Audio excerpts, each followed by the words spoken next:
Hello friends, good morning. कैसे हैं आप सब? फ्रेंड्स, आज हम पढ़ेंगे अ फेलो ट्रैवलर का सेकेंड पार्ट। कल हमने पढ़ा कि किस प्रकार से जो राइटर है वो सोचते हैं कि यदि हम गाड़ी में अकेले हों तो किस प्रकार से हम अपने स्वतंत्रता को एंजॉय कर सकते हैं। और वो किस प्रकार से बताते हैं कि आप अपने आप से बात कर सकते हैं और सर के बल खड़े हो सकते हैं, कोई आपको देखेगा भी नहीं, बिना रोक टोक के आप गाना गा सकते हैं या डांस कर सकते हैं। मतलब आप कुछ भी कर सकते हैं, आपको कोई भी रोकने वाला नहीं होता यदि आप डिब्बे में अकेले हैं तो। फिर वो क्या कहते हैं, on this night I did not do any of these things. मतलब उस रात मैंने ऐसा कुछ भी नहीं किया। They did not happen to occur to me. ऐसा कुछ मेरे मन में विचार भी नहीं आया कि मैं ऐसा कुछ करूं। What I did was much more ordinary. और मैंने जो भी किया वो बहुत अधिक साधारण था। When the last of my fellow passenger had gone, जब मेरा आखिरी सहयात्री, अंतिम सहयात्री जो चला गया तो मैंने क्या किया, I put down my papers। I put down my papers मतलब मैंने अपने पेपर्स को, समाचार पत्र या न्यूज़पेपर जो उन्होंने हाथ में लिया था उसे उन्होंने नीचे रख दिया। Stretch my arms and my legs. मैंने अपने हाथ और पैरों को फैलाया। मतलब कोई हाथ पैरों को फैलाने का मतलब है अंगड़ाई लेना। उन्होंने ज़ोर से अंगड़ाई ली। Stood up and looked out of the window on the calm summer night through which I was journeying. कहते हैं कि फिर मैं उठ गया। स्टूड अप मतलब मैं खड़ा हो गया और मैंने खिड़की से बाहर देखा। ग्रीष्म ऋतु की उस शांत रात्रि को मैंने ध्यान से देखा जिसमें होकर मैं यात्रा कर रहा था। Noting the pale reminiscence of day that still linger on the northern sky. और मैंने उस दिन की धुंधली रोशनी अर्थात संध्या काल के हल्के प्रकाश को देखा जो अभी भी ठहरी हुई थी। लिंगर मतलब ठहरना।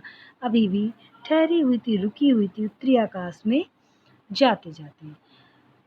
अब देखिए क्या कर रहे हैं, cross the carriage I looked out of the window.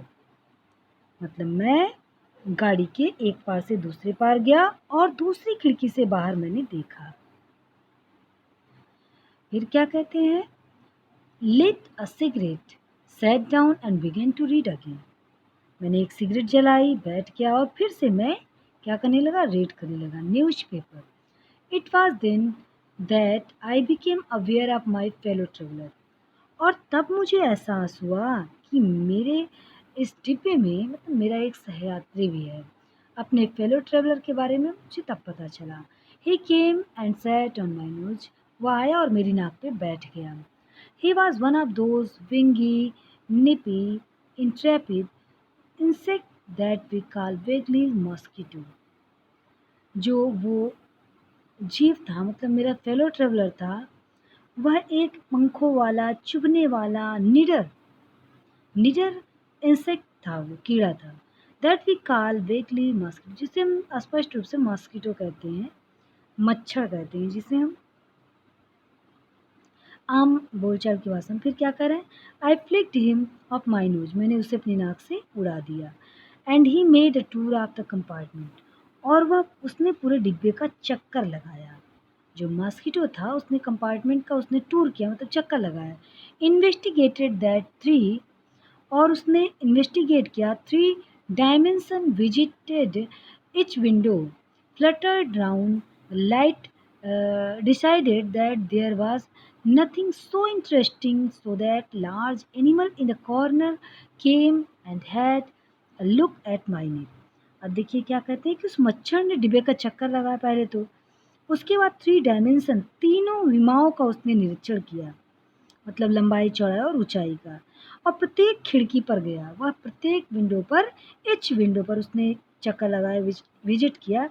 प्रकाश के चारों ओर फड़फड़ाया, फ्लटर्ड राउंड द लाइट। प्रकाश के चारों ओर फड़फड़ाया। डिसाइडेड, उसके बाद उसने डिसाइड किया। क्या डिसाइड किया, that there was nothing so interesting. उसने डिसाइड किया, उसने निर्णय लिया कि मतलब कुछ भी यहाँ पे ज़्यादा इंटरेस्टिंग है नहीं इस डिब्बे में। That large animal in the corner, जो कि इस जो विशालकाय मतलब जीव बैठा हुआ है, मतलब राइटर अपने बारे में कह रहे हैं, इससे इंटरेस्टिंग और कुछ भी नहीं है। मच्छर ने ऐसा सोचा और वह आया और मेरी गर्दन पर बैठ गया। आई फ्लिक्ड हिम ऑफ अगेन, मैंने उसे फिर से उड़ा दिया। ही स्किप्ड अवे, स्किप मतलब होता है उछलना कूदना। ही स्किप अवे, टुक अनदर जांट, जांट मतलब चक्कर, वह कूदा और फिर से उसने चक्कर लगाया, उसने वह उछला और चक्कर लगाया। Round the compartment, return and seated himself imprudently on the back of my hand. अब देखिए क्या क्या ये मच्छर को कहते हैं कि एक तरीके से जो चैप्टर है इंटरेस्टिंग है और कॉमेडी वाला भी है। कहते हैं कि ही स्किप्ड अवे, मतलब वह उछल गया, ये कूद गया। And jumped round the compartment, और उसने फिर से पुनः उसने चक्कर लगाया। Return and seated himself imprudently on the back of my hand, और फिर से वह घूम करके आया, जो मच्छर था वो फिर से घूम करके आया और धृष्टता से, इम्प्रूडेंटली मतलब दुष्टता के साथ उसने on the back of my hand, और मेरे हाथ के पीछे बैठ गया। इट इज़ एनफ, फिर क्या कहते हैं, इट इज़ एनफ मतलब बहुत हो गया, काफ़ी है, इतना जितना मच्छर ने किया उससे वो बिल्कुल उब चुके थे। I said magnanimity has its limit, वो कहते हैं कि उदारता की भी अपनी सीमा होती है। Twice you have been warned, 2 बार तुम्हें चेतावनी दी जा चुकी है। That I am someone in particular, कि मैं एक विशिष्ट व्यक्ति हूँ। That my august person resent the tickling impertinence, कहते हैं कि मैं एक प्रतिष्ठित व्यक्ति हूँ, और जो मेरा ये ऑगस्ट मतलब होता है शानदार, और जो मेरा शानदार ये जो व्यक्तित्व है, मैं एक विशिष्ट व्यक्ति हूँ, और मेरा जो व्यक्तित्व है, रिसेंट मतलब क्रोध होता है, टिकलिंग इम्पर्टिनेंस ऑफ स्ट्रेंजर मतलब जब कोई मुझे अनजाना व्यक्ति मुझे गुदगुदाता है तो मुझे इस पर गुस्सा लगता है। मतलब कि मच्छर जो है परेशान कर रहा था तो राइटर नाराज हो रहे थे। आई एश्यूम द ब्लैक कैप, मैं काली टोपी धारण करता हूँ, मतलब मैं एक न्यायाधीश का रोल अदा करता हूँ। I condemn you to death, और मैं तुम्हें मृत्यु की सजा देती हूँ। जस्टिस डिमांडेड, और न्याय की भी यही मांग है।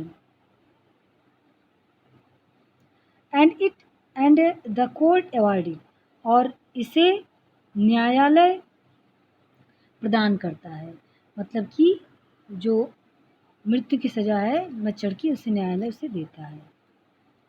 अब देखिए आगे क्या कह रहे हैं, the count against you are many, तुम्हारे विरुद्ध मतलब जो आरोप हैं वो बिल्कुल काउंटलेस हैं, बहुत ज़्यादा हैं। यू आर, अब देखिए आगे क्या कहते हैं, देखिए क्या कह रहे हैं, यू आर वैग्रेंट, मतलब तुम आवारा हो, इधर उधर घूमते रहते हो। You are a public nuisance, मतलब तुम जनता को कष्ट देने वाले हो, जनता को दुख पहुंचा रहे हो, क्योंकि मच्छर काटते हैं तो जानते ही हैं कितनी परेशानी होती है। अब देखिए क्या कह रहे हैं, you are travelling without a ticket, तब तुम बिना टिकट की यात्रा कर रहे हो। अब ये उसकी कमियों को गिना रहे हैं। You have no meat coupon, तुम्हारे पास भोजन के लिए कूपन भी नहीं है, मतलब जो तुम मांसाहार करते हो उसका तुम्हारे पास कूपन भी नहीं है। You for these and many other, इसके लिए और बहुत सारे मिसडिमिनर्स के लिए, बहुत सारे मिसडिमिनर्स मतलब होता है गैर कानूनी कार्य, जो ये सब चीज़ें हैं और तुम्हारे जो गैर कानूनी कार्य है इन सब के लिए अब तुम, you are about to die, तुम मरने वाले हो। I stuck swift lethal blow with my right hand, अब क्या कह रहे हैं, इन सब के लिए तुम मरने वाले हो, मैं अपने सीधे हाथ से तेजी से स्विफ्ट स्ट्रक करूँगा, तेजी से प्रहार करूँगा, और इस जो है तेजी से प्रहार करूँगा, घातक प्रहार करूँगा। देखिए क्या कहते हैं, I stuck a swift lethal blow with my right hand, तब मैंने अपनी राइट हैंड से बहुत ही अधिक घातक प्रहार किया। लेथल मतलब घातक होता है, मैंने अपनी राइट हैंड से घातक प्रहार किया।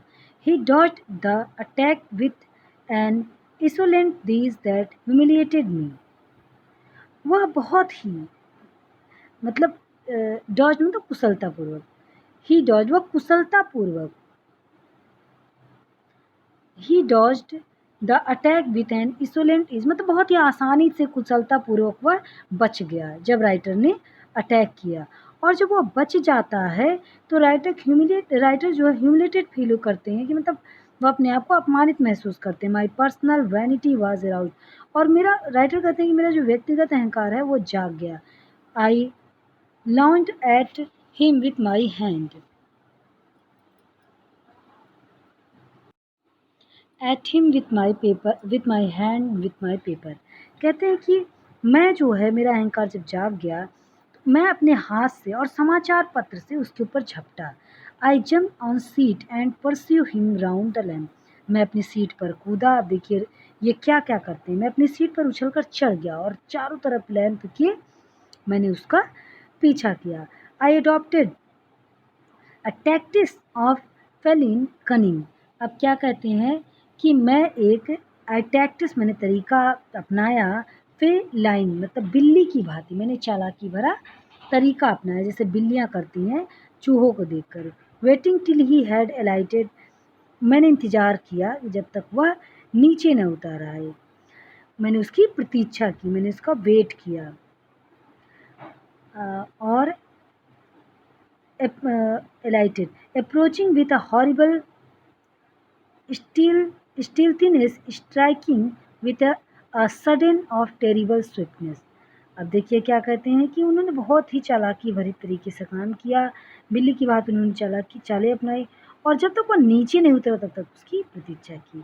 फिर क्या कहते हैं कि भयानक रूप से, अप्रोचिंग विथ हॉरिबल स्टील्थीनेस, तो भयानक रूप से धीरे धीरे उसके निकट गया, उसके निकट धीरे धीरे भयानक रूप से गया और अचानक और भयानक तेजी से उस पर प्रहार किया, बहुत ही स्विफ्टनेस से तेजी से उनके ऊपर, टेरिबल स्विफ्ट भयानक तेजी से उस पर प्रहार किया।